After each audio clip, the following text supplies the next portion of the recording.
Good afternoon and welcome to our virtual event, Finding Common Ground in America. I'm Raihan Salam, president of the Manhattan Institute, and I'm very excited to talk today with the co-authors of a great new book, Union, a Democrat, a Republican, and a Search for Common Ground. Christopher Haugh and Jordan Blashek met as classmates at Yale Law School. Both Californians, Jordan arrived at Yale after 5 years as an infantry officer in the Marine Corps, while Chris came to Yale by way of the White House, where he was a fellow, and the State Department, where he was a member of Secretary of State John Kerry's speechwriting staff. Their book was born out of the debate surrounding the 2016 presidential election. That was an election season where many people realized they needed to adjust their understanding of the country and grapple with the increasingly gladiatorial nature of politics. Few people, however, did the work of getting out into the country, meeting a wide array of voters, and synthesizing it into a very engaging and insightful book.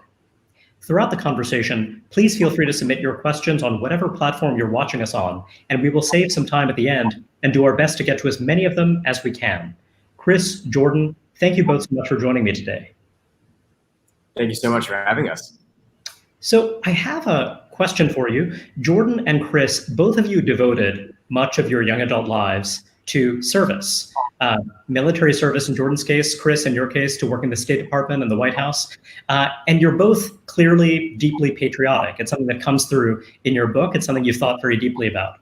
So I wonder what you make of this really fascinating shift. So there was a survey published about a year ago by the Wall Street Journal, which found that among people 55 and older, nearly 80% said patriotism was very important, compared with 42% of those ages 18 to 38. I wonder how you interpret that change and what it augurs for the country's politics in the future. That's a great question. Maybe I'll start, and then Chris would love to hear what you think. My sense is that patriotism comes from experiences. It's both what we're taught and how we're acculturated growing up, but also what are the experiences that sort of build that sort of love of country in the hearts of people. And for previous generations, I think they went through times that could build that sense of pride and love in their country, whether it was the World War II generation or the baby boomers who went through this incredible period of economic growth and saw America do incredible things around the world, especially in the fight against communism, and lift up hundreds of millions out of poverty.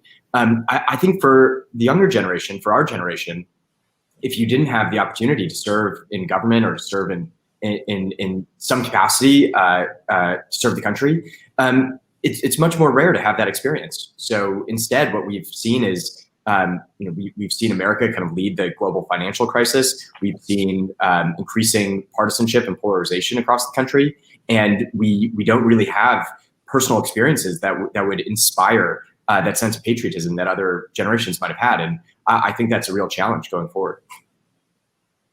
Yeah, I would just add that I think there's a difference between patriotism as a label and patriotism as a feeling. I still somewhat chafe at being called a patriot, even though I know that in my heart of hearts I am. And I think that if you got into that data a little bit deeper, I think you'd find that a lot of young people express deep desire and love for certain aspects of the American ethos, of our country's history, of what we've accomplished, where we're headed. We just articulate it in very different ways, and I think that's part of the lesson of our book is how complicated and how diverse how we articulate our patriotism, our love of country and community really is. I wonder, that is one interpretation certainly, and I do wonder.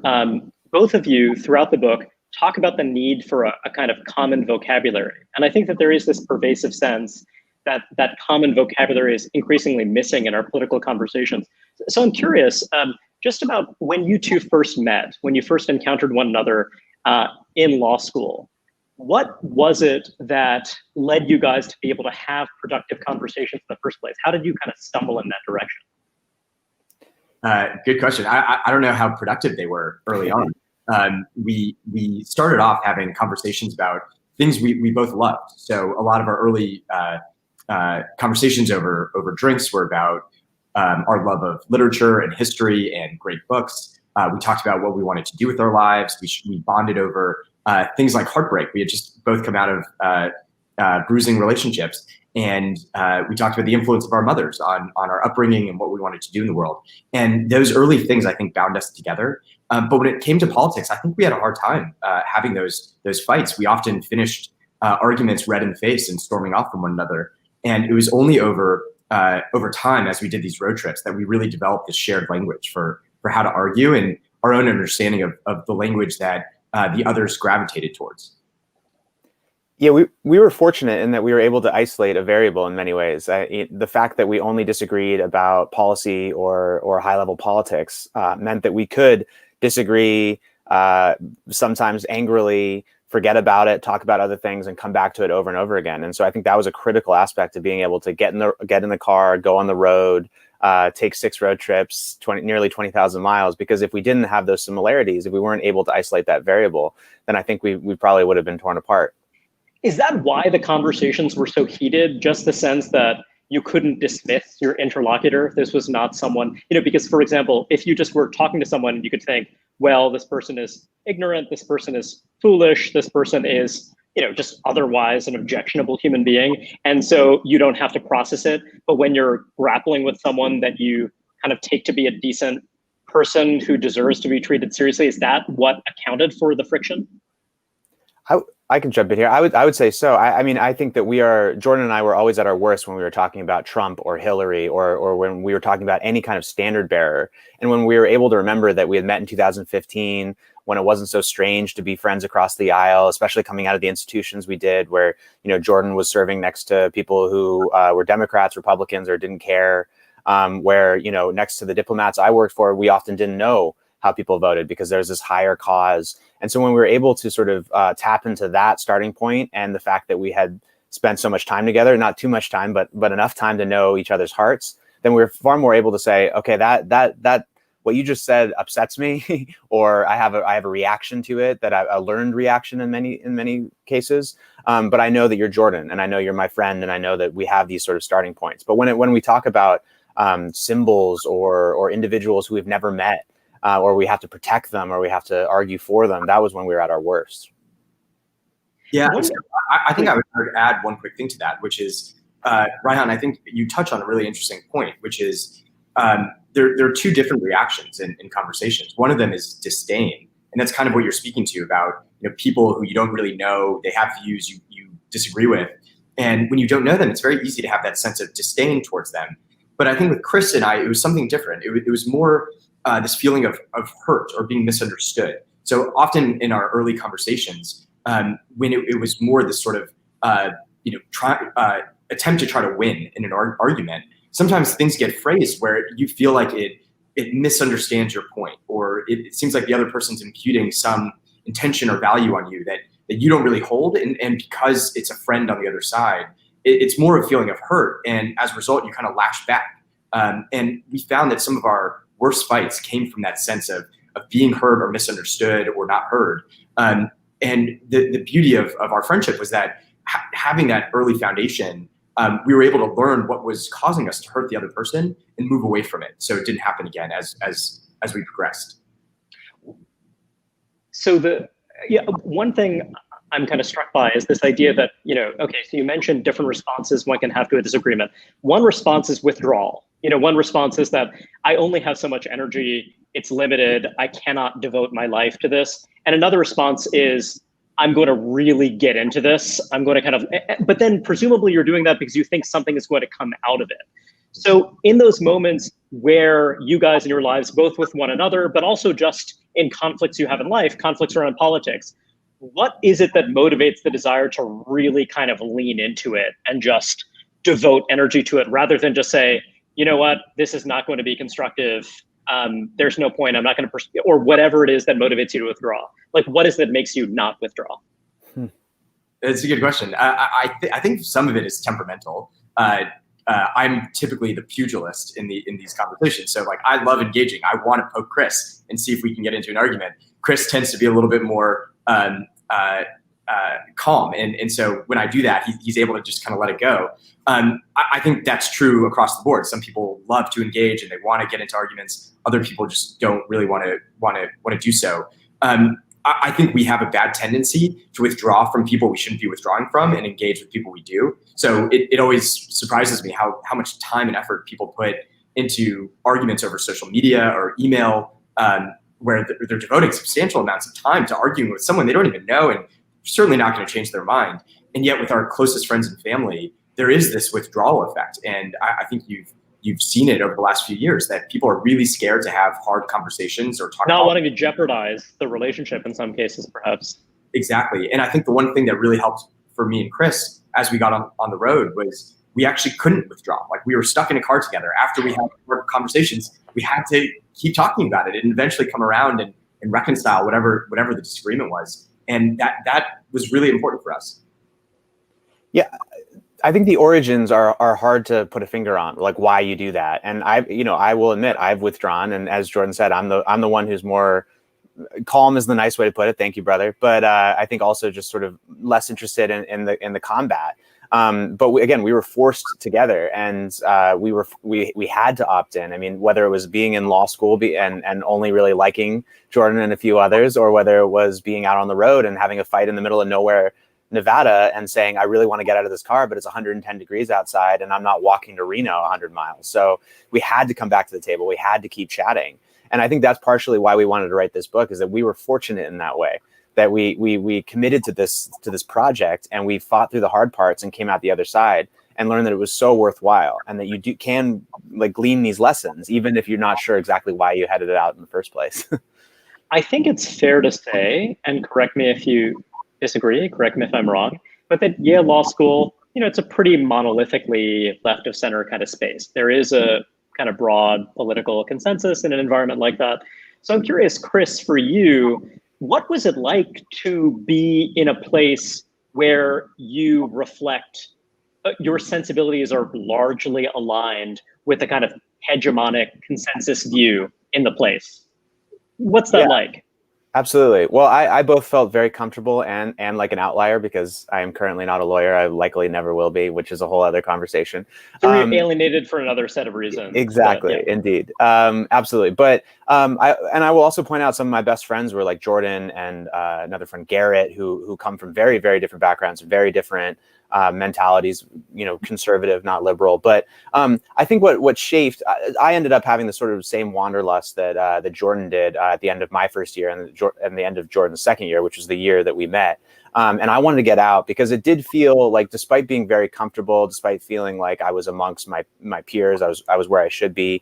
It did seem like there was a lot of clarity as to where the country is without a lot of data or evidence, at least in my approximation. So, I trained as a journalist. I consider myself a journalist. That's my ethos. And I really believe in the go to the source, go see it for yourself. And I felt like a lot of the sort of worldviews and the pontification about where we're headed as a country was coming from this very limited space. And I think Jordan and I kind of came to the same conclusion that we had to get out. We had to go to places where the new sort of American way was being carved out and crafted. But we came to it from very different places and very different reasons. I felt like I just wanted to go to the source, and I'll let Jordan speak for himself. But we came to the same place, which is we must get out. We must go see what's going on. So Jordan, you are not accustomed to being in the majority when it comes to your political, ideological sensibilities. You're from Los Angeles. You were raised in an environment where you couldn't necessarily take for granted that everyone agreed with you. What do you think it is that led you to this kind of contrarian place? And the fact that you've kind of been steadfast in those convictions, despite being around presumably a lot of really smart, thoughtful people who disagree with you and have certainly given a lot of thought to how and why they disagree with you. Mm-hmm. Yeah, it's a great question. In some ways, I'm this weird walking contradiction, that I'm a Jewish kid from LA who's a conservative Marine. And I think as a young kid, I was always just sort of drawn to being different. I wanted ways to set myself apart and to try to think differently. And so I think as I got older, I really enjoyed being able to take kind of the devil's advocate side or the opposing view. And I've found that I've played that role in both environments I've been in. So both the sort of liberal institutions that I was educated in, but also in the Marines, which is a more sort of monolithically conservative organization. And in the Marines, I tended to take a more liberal stance on some things than my colleagues. And in academic circles, I tend to take a more conservative one. And I think in both, what I like to show is like, you guys don't have the whole picture, neither do I, but like there's another side here. And I like to try to provide that. And so when Chris and I set off on the road, part of my aim was to say, there's another side to the story in the country. We're not hearing everything. And I want to go find out what that is. And luckily Chris agreed. Would you find yourself defending positions that you don't necessarily share out of a belief that those positions may have some legitimacy and deserve a hearing and deserve not to be dismissed or held in contempt?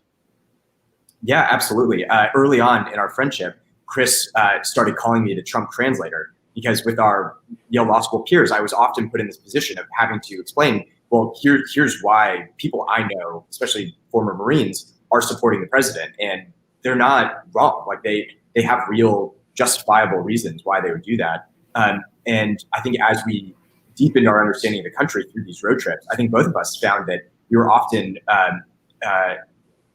trying to articulate or explain the views of people we met, because we developed such a love and respect for them, and we wanted their positions to be taken seriously. So I think we often found that. Now the converse is, whenever we found that we were trying to defend our parties, especially in our arguments with each other, that's when we found we really we weren't able to speak as ourselves. We were defending things that we might not necessarily believe in, but doing so with a sense of vulnerability to it. Like if the Republican Party is attacked, I felt vulnerable, and vice versa for Chris. And that was sort of a negative version of speaking for others.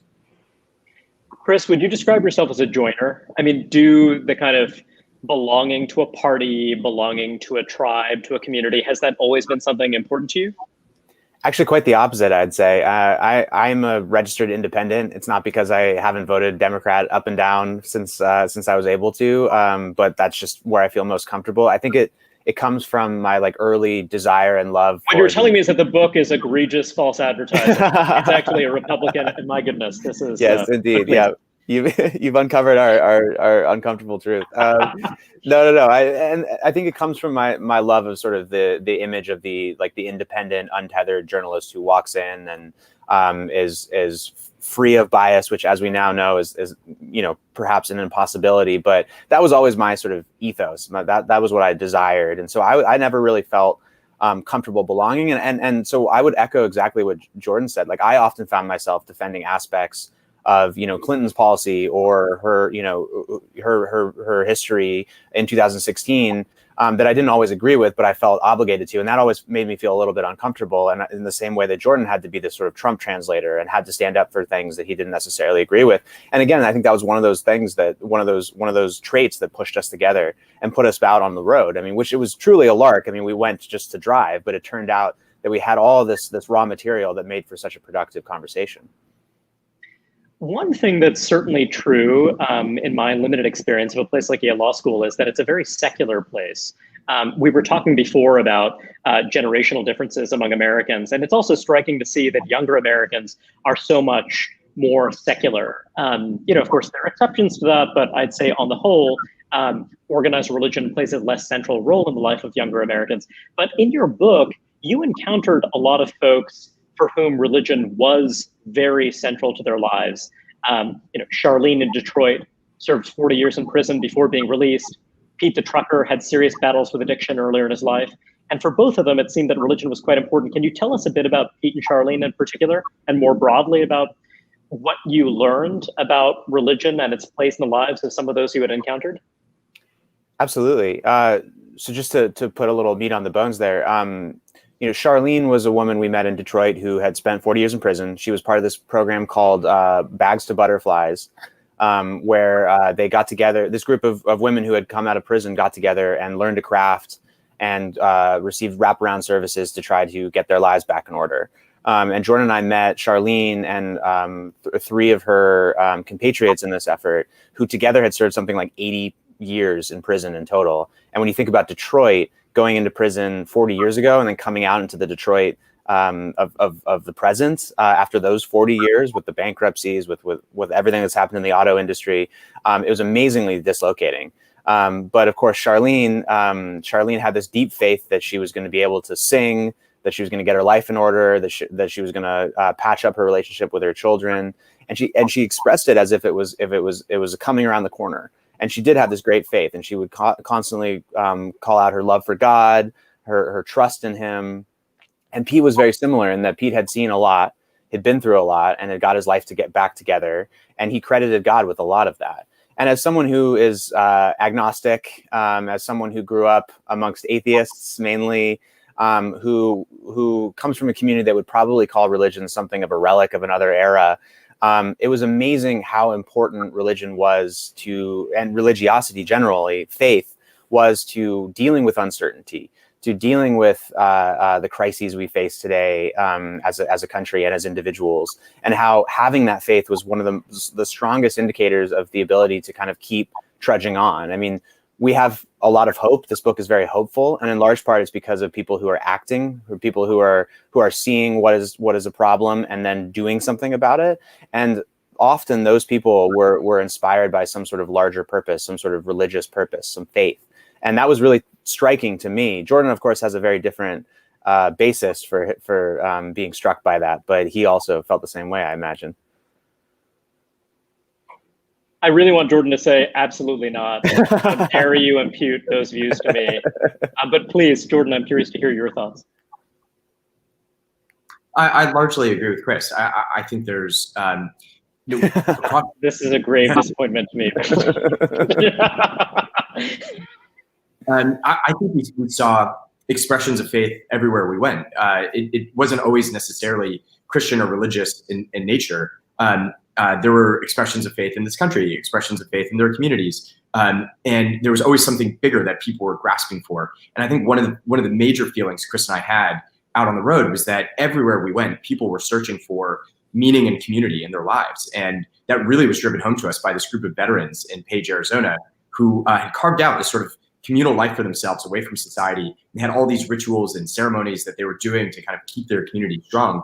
And it struck us that, across the country, everybody was looking for that, and there's varying degrees of getting it, and people are finding it in social protest movements, people are finding it in traditional forms like church, but it's very important. And I think it's hard not to do these trips and really see that this is a huge part of the country right now. I think some of our problems come from a feeling of loss of community, loss of meaning, but there's also a big search for it. You've written a beautiful book celebrating what is a beautiful friendship, but I have to say, you guys are making me very nervous for this reason. So Chris, you are very clearly an idiosyncratic, naturally very charitable person. I won't say you're tentative, but you're someone who is not looking to impose your views on others. You just kind of have a natural curiosity about you, to the point where you sought out those who had dissenting views when you were at Yale Law School. Jordan, you're someone who is always inhabiting someone else's turf. It's kind of very natural for you to do that. So I wonder, I want you to think about and inhabit the person, in Chris's case, someone who is on the left, someone you care about and respect, but who holds right-wingers in contempt. And Jordan, I want you to do the same, and just imagine how it is you have gotten those people to be in dialogue with one another, kind of what it is that it takes, because the two of you are just kind of unusually well suited.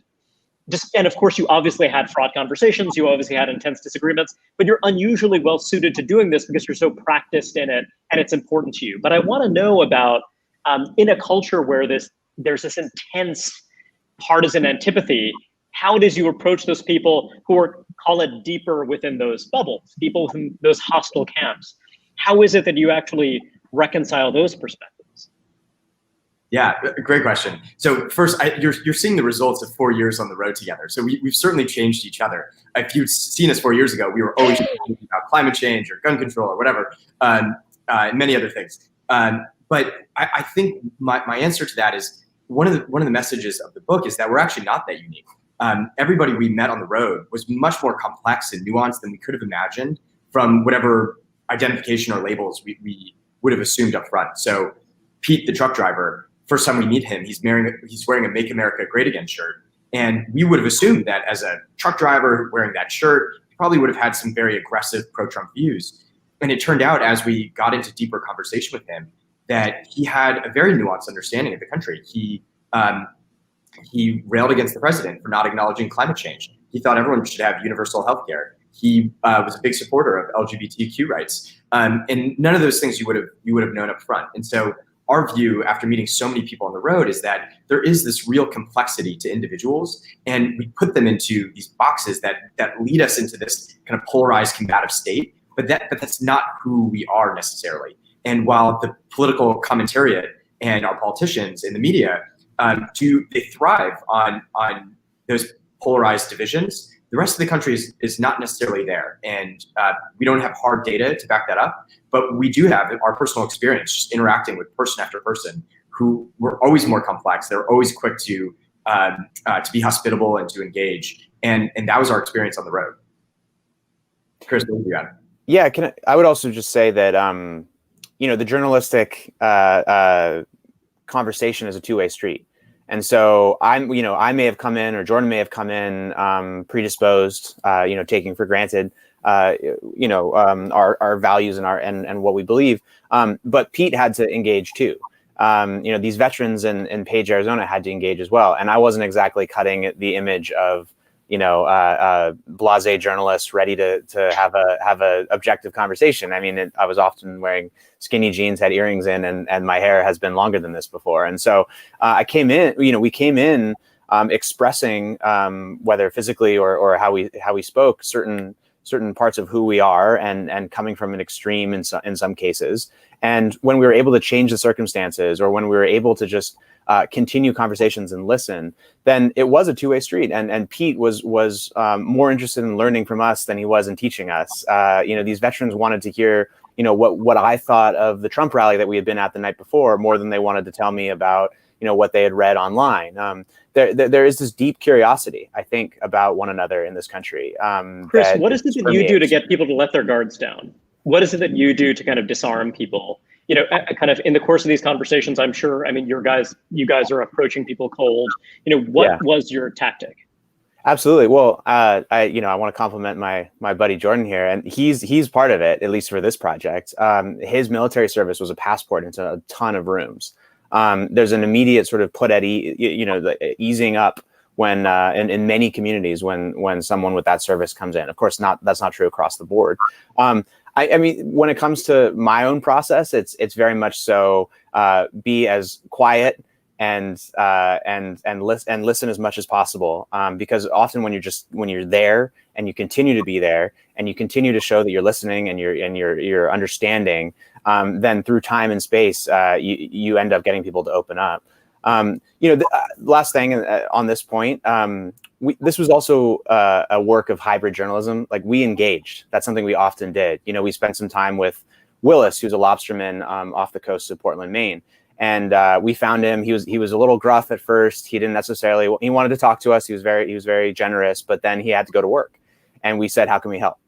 And that was an important moment for me, because as a journalist, I try to separate myself from the work of my sources as much as possible. But Jordan and I decided very early on that this project was going to be about engagement. It was not going to be the traditional sort of swoop in, write what you see, swoop out. We were gonna carry tackle. We were gonna help bait things. We were going to make calls trying to find labor for Pete when we were on our way to Louisiana.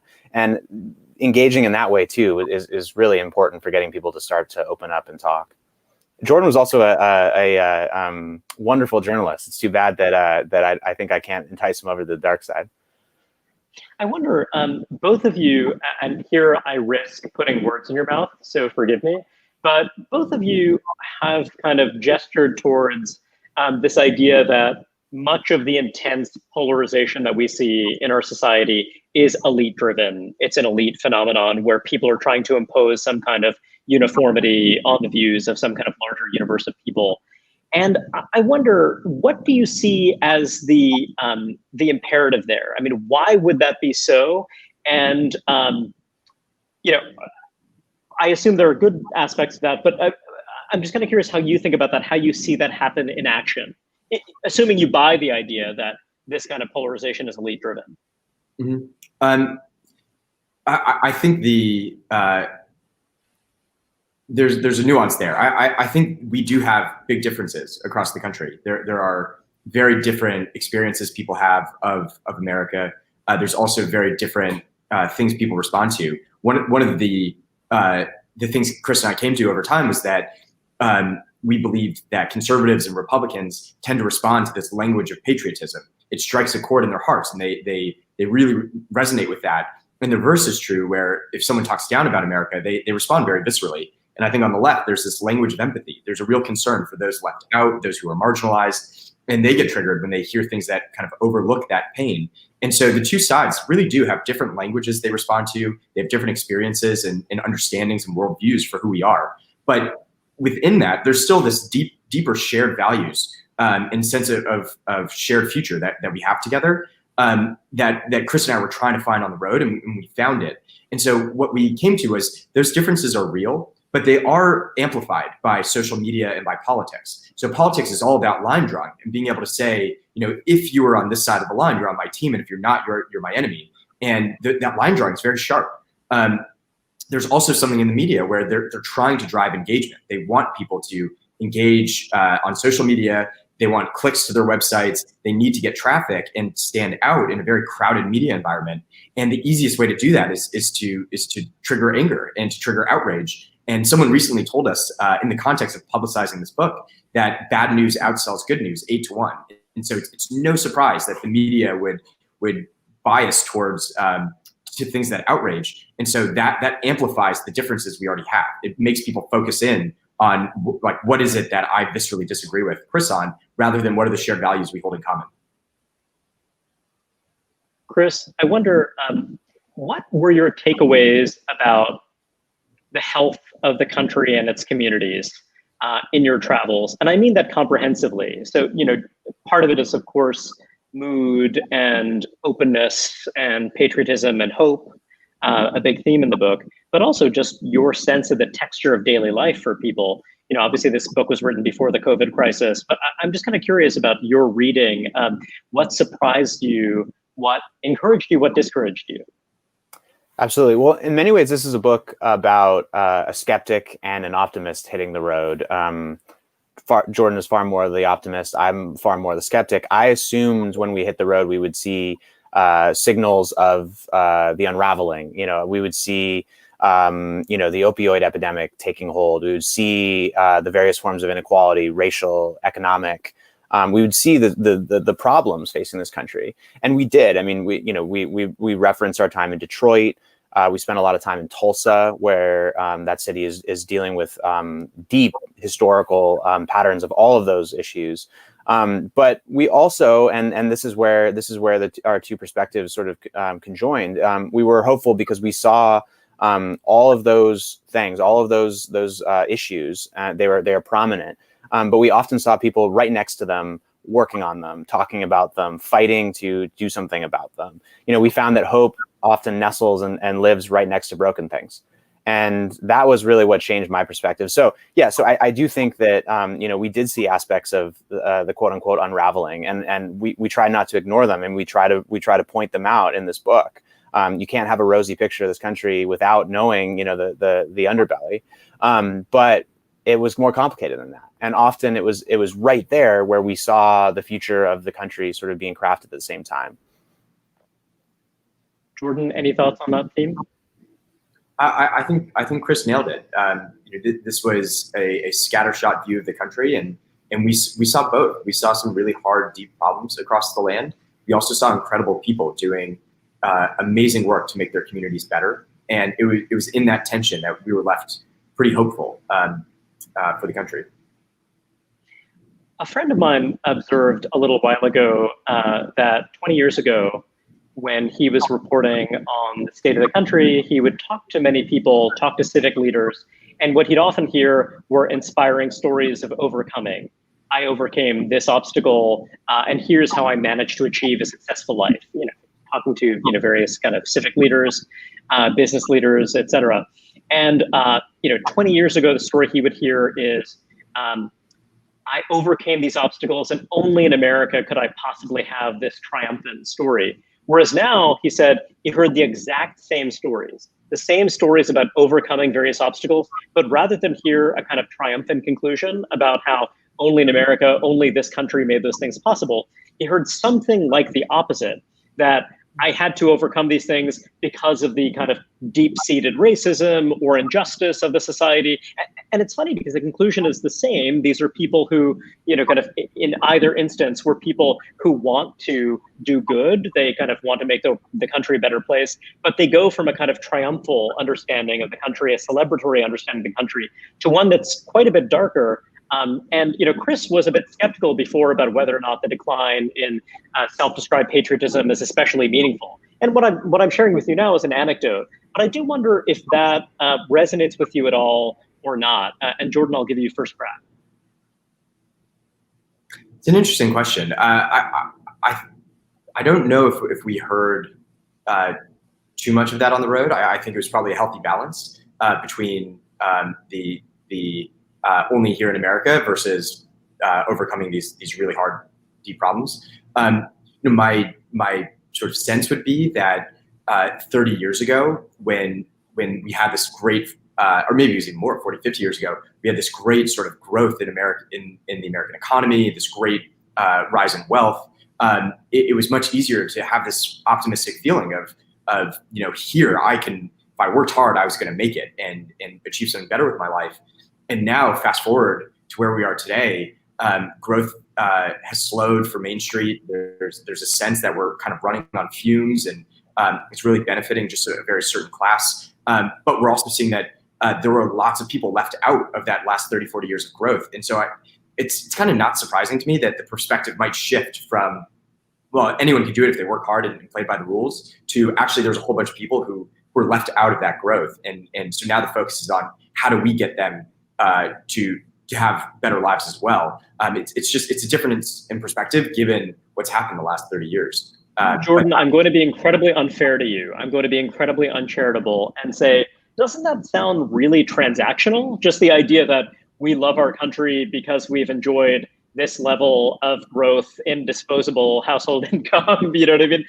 I kind of wonder, as someone who made a great sacrifice in serving your country, and certainly you led people, you served alongside people who made enormous sacrifices, and this is for both of you guys. Because the idea sounds plausible, right? The idea that, hey, there's some ways in which the American growth engine is not delivering quite as much as it had in earlier eras, but also one could argue that a society with a sense of cohesion and trust, that's part of the formula for having a flourishing society. So I wonder if there's something that's circular to it, but I'm curious for kind of both of you guys, like, which comes first? Could it be the breakdown in trust? Could it be that kind of loss of faith in our institutions that is part of why we don't see this flourishing in other dimensions? Yeah, so my quick response is that I think the charitable view is that it's actually like who we're placing the emphasis on in doing well. So if the emphasis is placed on the individual who succeeds, then it is this great aspirational story. If the emphasis is on the people who didn't succeed and why didn't they succeed, how do we help them? Then it becomes the other. It's like, what are the barriers that are not letting people through? And so my view is that the country has shifted from the sense of, okay, like let's praise the people who succeeded to what's our concern for those left behind, and that's the group we really need to prioritize. And so the narrative is shifting as we're focusing on that group. That would be my sense of it, and it's less transactional. It's much more this acknowledgement that we've had amazing growth. There's amazing virtues to our system, but there are groups that were left behind, and let's figure out now how to solve that.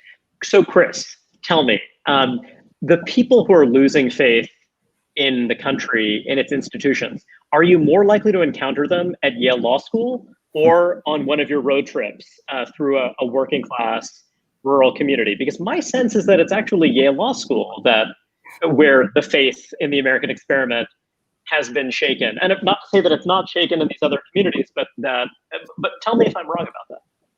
That's a really good question. My initial inclination is to say that there's more skepticism at places like Yale Law School, but I do think too, to come to my colleagues' defense, that skepticism is born of a desire to improve. that it is saying somewhat like what we've been preaching in terms of the message of the book. It's saying, look at all these cracks in our system. Look at the ways in which the foundation may have been laid in a difficult or unjust manner. How can we change that for the better? And so I think we were seated, at least personally, I was seated with that when we hit the road. I think, honestly, in our conversations, this wasn't a sociological sort of longitudinal breakdown of working class Americans in the country. There are others in Berkeley who do that quite well, strangers in their own land, that kind of thing. But what I will say is that our experience, at least my experience with working class Americans, was that there were issues that were far more prominent than, say, politics or whether or not the foundations of our democracy are shifting. One experience that comes to mind is we spent time with Carla, who helped raise Jordan, who used to be an undocumented immigrant. And Trump came up because we had just been at a Trump rally just a few days beforehand, and we wanted to tell stories. And she almost dismissed it. She didn't find it interesting. She said something along the lines of, "I don't care what he says. I've got too many issues and concerns that are far more relevant to my daily life, which is whether or not I'm taking care of my grandkids, or what's happening to the property in Las Vegas that I haven't been able to sell, or am I going to have work tomorrow?" There were far more prominent issues, and I think that made for a very different kind of way of articulating, where the country is, where it's headed, what are the issues. And I think in elite circles, it's far more, 35,000 foot. It's far more, what are the ideals that animate this project? How can we better live up to them? Where are they falling down? What is the data on this? There's just more sort of leisure time, for lack of a better phrase or way of expressing it. Jordan, any thoughts on that?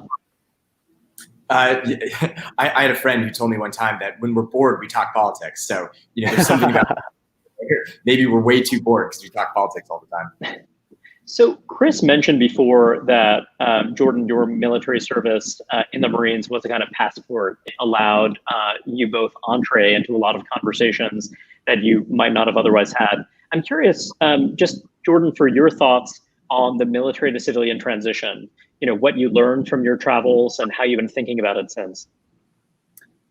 Yeah, so as Chris said, I think everywhere we went, the military background opened lots of doors. Everyone we met on the road had a lot of respect for it. It was often the thing that made them comfortable with us initially, whether it was because they personally had served, or they had friends and family who served, or they just respected the background. And so it was hard to have that experience and not feel like there's this deep respect across the country for our veterans. And I think our society is doing really well on that front. My personal experience leaving the military was that I thought I would be fine. I come from a great family who loves me. I was on my way to Yale Law School. I thought there should be no issue. And yet my first year was really hard. Losing the military identity and the sense of purpose that you have every day was very difficult. And I felt very disoriented for that first year until I met Chris and kind of found my footing. But taking that lesson out to the broader country, I can imagine how hard it is for people who lost their job that they worked in for 30, 40 years, or are watching their communities change out from under their feet and feeling this unmooring, this sense of the identity I knew is no longer there. And so like, who am I in that situation? I can see how difficult it is, because it was very hard for me. And finally, I guess the last thing I'd say on veterans is we still have a very high suicide rate among veterans. It's a very, very hard problem. I don't know if there's any easy answers, but there are a lot of people working really hard to solve it. And I wouldn't let that kind of tarnish the job that society has done in making our veterans feel that we're grateful to them, that we value their service. I think we've come a long way on that. Can I jump in here and just quickly say, I agree with everything Jordan just said. I also believe that we can always treat our veterans better. My mother, who I admire deeply, was part of the Vietnam War protests, and it was a critical shift in their movement when they decided to say, we don't like this war, but we believe in the troops. And that was a really important moment. And I think that liberals everywhere should take note of that. But what I wanted to add was one of my favorite parts of being out on the road and using this passport with Jordan was the rivalry between the branches. One instance that comes to mind was when we went to Idaho, and we were looking for this particular police officer, which would make sense when you read the book. And we were talking to this bureaucrat, and we were telling him why we were there, and I'm a liberal, and he's a Marine veteran, and we're writing this book, and he looks down at his notes, and he looks up, and he says, "You're a Marine veteran?" And Jordan says, "Yes." And he says, "What's your favorite color of crayon to eat?" And everyone was taken back. I started laughing, and it turns out he was an Army veteran, and he was just poking fun at Jordan, and we got some really good responses. Chris, tell us a bit about your takeaways from this experience, and also from the relationship you've built with Jordan, about how you approach political conversations, how you approach some of the kind of raging political and ideological controversies of the moment. Do you see them differently now because of this experience and the investment you've made and kind of building this relationship? Absolutely. I really think, and I hope, that I'm far more humble in approaching issues, in large part because this is a complicated world. There's a lot of information out there, and I'm only privy to a small fraction of it. And so when I'm trying to make decisions for what I believe and what policies this country should be putting forward to create broader prosperity for everyone, a better world to live in, if I'm not taking in what Jordan tells me, then I'm falling down on the job. We do like to say, though, that Jordan made me a better liberal, and I think I made him a better conservative, in that we're very able to point out our blind spots, propose new data, think about issues in totally different ways. And that doesn't necessarily mean that I'm drawn to the right or Jordan's drawn to the left, but it allows us to better articulate ourselves and to question our assumptions that maybe are a little rickety, and to muster the right evidence and to come to the right conclusion. And sometimes that means we come to the middle. Sometimes that means we stand right where we are, but we're better at it for it. And so I'd say that I've changed quite a bit as a result of our conversations. And Jordan, I'm very grateful for everything he's done in terms of changing my worldview and helping me see things better. Jordan, do you have anything to add on that front? No, I think you said it all. Love it when he says that. So you formed this relationship, you developed this shared vocabulary, you've kind of found this way to have constructive conversations, but it's happening at the very same time that you see many institutions that are becoming less pluralistic, that are kind of cohering around a shared set of ideas and beliefs. I hate to oversimplify, I hate to be reductive, but certainly, Chris, you've talked a lot about your experience in media, your desire to write and think for the public. And certainly you're seeing many media institutions where there's a real conflict internally as to the range of voices and ideas that ought to be permissible. So I'm curious how you think about that. And these are people who are oftentimes adjacent to the world that you guys found yourselves in at Yale Law School. These are people who are oftentimes very well-read, intellectually serious people who are saying that there's some views that ought to be verboten. There's some views that are held by a great many Americans that really should not have a space on the op-ed page, say, or on this broadcast. And I'm curious how you both feel about that development, if you think that I'm characterizing it not quite the right way. Jordan, do you want to take a first crack? Sure, I'll take the first crack. This might be one that Chris and I have slight disagreements on. I've been waiting this entire time slowly to peel away at this friend, but please. Rolling up my sleeves. So my feeling is that that there's been a weaponization in some sense of certain rhetoric, certain ideas, and it's being targeted at institutions or organizations that are worried about their brand. And when you face an onslaught on social media attacking you as racist or sexist, the easiest response to an organization that's worried about their brand and their survival is just to go along with it. And so you're seeing this incredible pressure being put on companies, on consumer goods, on universities, in order to adjust, in order to protect their brands.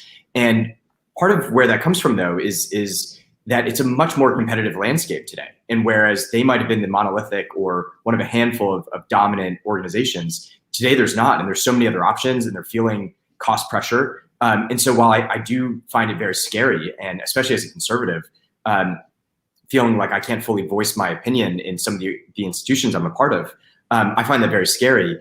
I also am watching as all these alternative outlets are popping up for information and for news and for education. And there's something really positive about that. And so in some ways, I see this as like the dying throes of some organizations as they're trying to protect themselves in an environment that's just increasingly diverse and more competitive. So I think there's some risk to it. I hope at some point that that the use of certain words as bludgeons just to beat people into submission decreases in power the more it's used. But I also see some positives as well. Yeah, Chris? I'm trying to think of the right way to put this. And you can call me naive, but I think that progress is both important and oftentimes it leaves some things broken. And it's about deciding what needs to stay broken and what needs to be put back together. What I mean by that in media in particular is that I think that there are important new voices in media and that are telling a very unvarnished story and a very different story about where we are, where we've come from, where we're headed. And I think that with all of those new voices coming in, it's changing the homeostasis of media. And I think largely that's a good thing. And I think it does have consequences. And I think that personally, I believe that the journalistic ethic, the sort of time-honored traditions of the profession need to be defended and need to be protected and reasserted. But I think they also need to adapt. And I think overall, this is a good thing. If you look at the trend line, it's upward. But I also do see very scary signs in media of these sorts of neutral principles of journalism that are falling by the wayside in some cases. I think in other cases, they're being reformed and they're being refashioned. And I think that's really important. But one that really scares me is the sort of breaking down of what we call church and state, the editorial side and the news side. And I think that there's something beguiling about that, to be able to break down that border. It allows you to say things as a reporter that you couldn't 10 years ago, and vice versa. It allows you to report, say, on the editorial side, which maybe we always should have been doing, but that's a different conversation. But that's part of progress, is that we make missteps, and then we have to take a step back, or we have to step sideways, or we need to find ways of preserving what's good and think about being entrepreneurial, thinking about changing things. And I think that ultimately this is a good thing, but I do see the crisis, and Jordan has opened my eyes to parts of it. I mean, when we started these trips, I had blinders on. I thought that the media could do no wrong, that this is a diverse marketplace of ideas, that it's going to get some things wrong, but overall the health of the media is strong. But I see the crisis in a new way, and personally, what I want to do going forward is try to protect some of those institutions, but also encourage the progress. In a similar vein, do the two of you notice a change in the climate in academia? You're both recent graduates of Yale Law School, and I gather are still connected to those institutions via mentors that you've had and kind of friends who are still enrolled. Do you detect something having changed in those places that's had some material effect on the atmosphere and whether or not people feel comfortable advancing dissenting views? It's a good question. I mean, my feeling on Yale Law School is a little conflicted. On the one hand, there were almost no conservative faculty members. I think there might have been one at the time. And I remember one of the professor's responses to this was, well, there's just not enough good conservative legal scholars, which is certainly not true in a country where 50% of the judges or more are conservative jurists. And so there was this massive bias on the intellectual side or the academic side. But then among the student body, the Federalist Society is the most powerful organization at school. And the Federalist members are very willing to go toe-to-toe with their liberal counterparts. And so there wasn't this shyness among the students, which I was very heartened by. Now, across the institutions, I think there was sort of a cowing of conservatives through the same things that's happening in media circles and in companies and various institutions, where charges of racism or sexism are so powerful that people are very unwilling to fully voice their opinions. And I think that's a huge issue. What I think we're starting to see little bits of, though, are people with powerful platforms, people who have a lot of courage and credibility, stepping forward and saying, actually, this has gone too far and I'm not willing to stand by this anymore. and doing things like signing the letter in Harper's Magazine or creating podcasts where they're creating new spaces for that kind of discussion. So I think you're starting to see a pendulum swing back. Chris? Yeah, I think this is another one of those areas where Jordan and I might respectfully disagree, but I also hear him, and I take it very seriously. What I would say is that I felt very encouraged, and of course I'm left of center, but I felt very encouraged to pursue what I cared about, to think critically and radically, whether it was conservatively or liberally. I felt like that Yale Law School and places like that are still fertile grounds for diverse thinking, for entrepreneurial thinking, for voicing critical and oftentimes unvarnished and potentially not comfortable opinions. I think that there are issues at the margins, and I think that if there really was only one conservative faculty member, that's a problem. But I often felt that my conservative friends at Yale Law School, including Jordan, who the two of us were able to sort of do something very different than, say, going to Cravath or thinking in singular ways. We were able to sort of explore anything we believed, and having a hopeful message was not exactly the sort of core of what was being talked about at Yale Law School, and so we were able to cut against the grain ourselves. You have a couple of questions. You've stimulated some questions from the crowd we have watching. The first is, what do Chris and Jordan recommend people do when they enter arguments when there is no shared set of facts? Good question. So, I think what Chris and I found through our own arguments is we always had different facts, because I tend to consume different media than Chris. And if we entered the conversation trying to convince the other person that our facts were right or that our arguments were right, the conversation would just enter this endless tit for tat sort of engagement. But if instead we entered the conversation with the desire to learn and to listen, and we could say, hey, this is what I know, this is what I'm hearing, this is what I'm bringing to the table. What do you have? Tell me what you know from your side. And then we could begin to kind of hash out, where's the middle ground there? How do we take these two different views and come to some synthesis? We had much better conversations. And so it's really just your intention entering the conversation that I think makes all the difference. Forrest has a question. I'm going to direct this to Chris. Do the author's experiences contain insights for how Congress can achieve more cross-party consensus? I think that's a very difficult question. In terms of what our insights... That's why I asked you, Chris. Yeah, I appreciate that. Always look it out for me. At least from our experience, the insight I would say is try to find the quiet places. One thing we always say is be aware of your context. For example, if I met Pete at a rally, at a political rally, the two of us might have been screaming at each other. But when we're in the cab of his truck driving to Slidell, Louisiana, there's this sort of common purpose, and it's a much easier conversation. You also know that he could throw you out of the cab of his truck at any moment. Indeed. So that's another reason to be. It's a risk. It's a calculated risk. But what I would say is that I think it's really important to have those quiet places for communication. Because when Jordan and I were one-on-one, I could say, you know what, that thing you're saying, tell me more. I'm curious. That sounds like it's something that fits with my worldview, even if it's dangerous to my perspective or to my party or anything along those lines. So I hope, and I know that once upon a time, Congress was much more able to carve out these quiet places. And I think it's less and less the case, I think, for various reasons, some of them positive, some of them negative.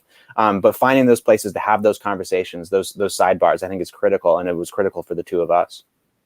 Well, this is a serious follow-up. So one implication of what you've said is that in a way, transparency can actually in some instances be destructive, because in some cases, you actually want some modicum of privacy in order to ask awkward questions, work things out in a way that if what is a kind of complex process were exposed throughout, you might make it harder to reach some kind of compromise. Is that what you have in mind?